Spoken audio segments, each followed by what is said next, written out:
속초를 다녀왔습니다. 조금 이른 휴가지만 남들 놀 때 일하고 남들 일할 때 쉬다 보니 어쩔 수 없는 면도 있습니다. 속초로 가는 대신 좋은 숙소에 묵고 싶었습니다. 카시아 속초는 전 객실이 오션뷰가 나오도록 특별히 설계되었습니다. 그렇게 하기 위해서 동간에 공간이 있고 세개동은 옥상이 연결되어 있어 마치 싱가포르의 마리나 베이 샌드 같습니다. 동쪽으로 난 창으로 전 객실 바다가 조망되는 곳입니다.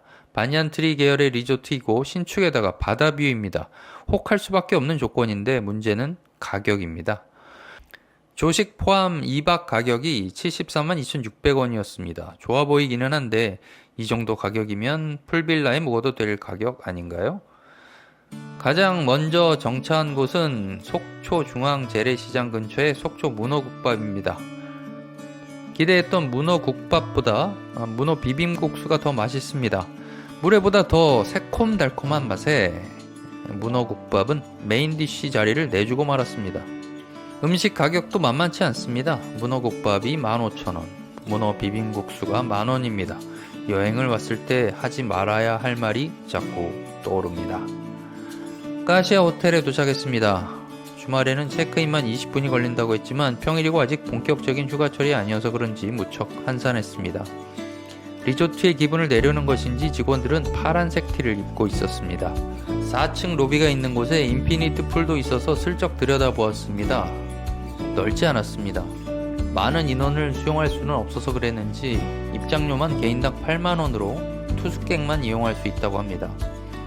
호텔에 묵는 고객에게 8만원을 내고 인피니티 풀을 이용할 수 있는 기회를 주는 것입니다. 그런데 왜 감사한 마음이 들지 않는 걸까요? 사우나도 마찬가지입니다. 개인당 5만원의 입장료를 내야 합니다. 한여름이라 사우나를 이용할 의지가 없다는 것이 천만다행입니다. 이런 가격 정책은 마치 합리적인 가격 정책을 내세우는 저비용 항공사를 연상시킵니다. 이제부터는 조금 긍정적인 내용입니다. 객실은 리조트에서 객단가의 압박으로 제일 작은 겸손한 방을 예약했습니다. 크기는 작지만 천정이 높아 볼륨은 일반 아파트보다 커서 답답한 느낌은 없었습니다. 큰 욕조는 창문을 향해 설치되어 있었고 바다뷰를 보며 반신욕을 즐길 수 있습니다. 창문은 밖에서 보면 거울과 같은 효과가 나서 커튼을 치지 않아도 프라이버시 걱정은 하지 않아도 됩니다. 제일 마음에 든 것은 의외로 침구였습니다.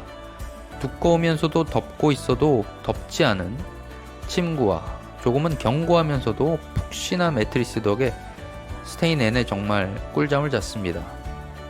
객실 내 비품과 시설의 퀄리티도 만족스러웠습니다. 새롭게 지어진 건물이라 깨끗했고 특히 타일이 마음에 들었습니다. 동그란 모양의 대포항은 그 모양과 지형이 아름다워 충분히 시드니의 달링하버 같은 미항이 될만 합니다. 하지만 무질서한 상가지대 간판과 난잡하게 들어선 횟집의 지저분함이 모든 것을 망쳐놓았습니다. 대포항의 모녀가리비로 갔습니다. 누룽지 오징어 순대가 유명하다는 집이었습니다. 가리비가 바글바글 끓고 있는 것을 보니 침이 줄줄 흐릅니다. 오징어 순대만 포장하여 호텔로 돌아옵니다. 화이트 와인과 오징어 순대는 성공, 그러나 가리비를 포기하는 대신 간신히 허락을 얻어낸 새우튀김은 실패입니다.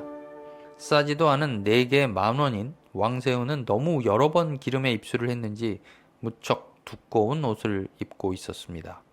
자리에 눕자마자 골아떨어졌습니다. 침구가 너무 편했기 때문입니다. 호텔 생활의 꽃은 역시 조식 뷔페죠.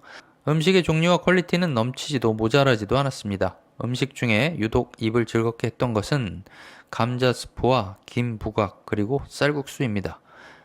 과일도 채소도 신선했습니다. 완벽한 조식에 초를 친 건 린넨이었습니다. 커트럴리를 싼 린넨이 순면인 건 좋은데 검은 바지에 올려놓았다가 들어보니 온통 보풀하기가 묻어났습니다. 다른 린넨으로 교체해주면서 곧 전체 교체 예정이라고 합니다. 문제를 알았는데 아직 고치지 않고 있었던 것입니다. 관리에 허술함이 보입니다. 전체적으로 아직까지 디테일한 부분까지 신경 쓰지 못하고 있다는 느낌을 지울 수가 없습니다. 충분한 인력 배치가 된 것 같지도 않았습니다. 객실 내 침구는 갈았지만 탁자나 바닥 청소는 건성으로 한 듯하고 객실 앞 복도는 이틀 동안 한 번도 청소하지 않아 똑같은 상태를 유지했습니다. 더 잘할 수 있을 거라고 생각합니다. 조식을 마치고는 피트니스 센터로 갔습니다. 피트니스는 새로 마련해서 깔끔하고 운동기구들도 만족스러웠습니다. 최고의 바다 전망을 바라보며 운동할 수 있다는 것이 참 좋았습니다. 피트니스에는 따로 탈의실이나 샤워실이 없습니다. 사우나를 이용하라는 말인 것 같습니다. 운동하는 사이에 점점 날씨가 좋아집니다. 게으른 점심 식사하기 위해 아주 애매한 시간에 속초 항아리 물회에 도착했습니다. 항아리 물회보다 게살 비빔밥이 더 훌륭했습니다. 사이드 메뉴가 메인 메뉴를 대체하는 역전 현상이 또 일어났습니다. 마트에서 파는 게살이려니 했는데 진짜 홍게 게살이 들어가 있어서 맛이 없을 수가 없었습니다. 속초 해수욕장은 한산했습니다. 쉼없이 관광보트들이 손님을 태우고 분주하게 해안가를 드나들었지만 아직 본격적인 휴가철이 아니어서 그런지 백사장은 여유로웠습니다. 동해의 바다는 바다색이 다채로운데 그것을 더 생생하게 보려면 해안에서 조금 높은 위치에 올라야 제대로 그 색을 감상할 수 있습니다. 웨일라이트이라는 카페는 속초 해수욕장 대관람차 건물에 있습니다. 대관람차는 성수기를 위해서 시설 점검 중이어서 카페 4층에 올라 바다를 향해 난 창문을 통해 모래사장을 바라보며 커피 한 잔의 여유를 즐겼습니다.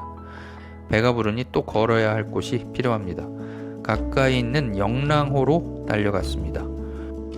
물도 맑고 바다에 접해 있어 또 하나의 바다를 만들고 있습니다. 파도가 없는 고요한 바다가 펼쳐집니다. 2시간을 걸었더니 종아리가 뻐근합니다. 다시 호텔로 돌아와서는 아내 바람대로 옥상에 있는 레스토랑에 가서 가볍게 맥주 한잔 하기로 했습니다. 역시 레스토랑도 전혀 투숙객에 대한 자비가 없습니다.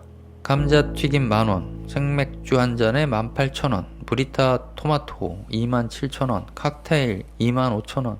가볍게 한 잔이 너무 무거운 거 아닌가요? 아니, 무거운 게 아니라 이제 무섭습니다. 마지막 3일째는 완전히 날씨가 개었습니다. 그래서 이 호텔의 위치가 주는 축복을 누리기로 합니다. 동쪽에서 바라보는 설악산의 울산바위도 모습을 드러냅니다. 체크아웃을 하고 호텔 옥상에서 속초의 풍경을 만끽해봅니다. 왜 많은 사람들이 속초를 아름답다고 하는지 여기 올라와서야 알 수 있었습니다. 호텔 옥상은 공짜인 게 참 다행입니다. 7번 국도를 따라 남쪽으로 가다가 동해로 가는 고속도로를 탑니다. 잠시 고속도로를 빠져 들른 곳은 망상 오토캠핑 리조트입니다. 그런데 정말 깔끔하고 시설도 훌륭해서 놀랐습니다.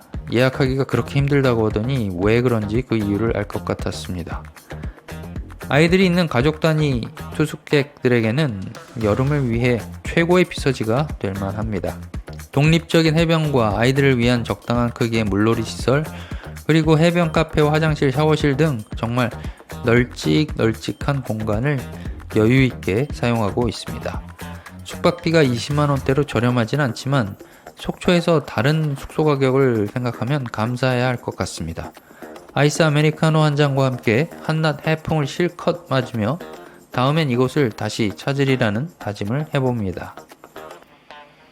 꼬르륵 소리가 나는 뱃속을 채우기 위해 들른 곳은 장호항에 있는 장호 우리집 갈비 막국수입니다.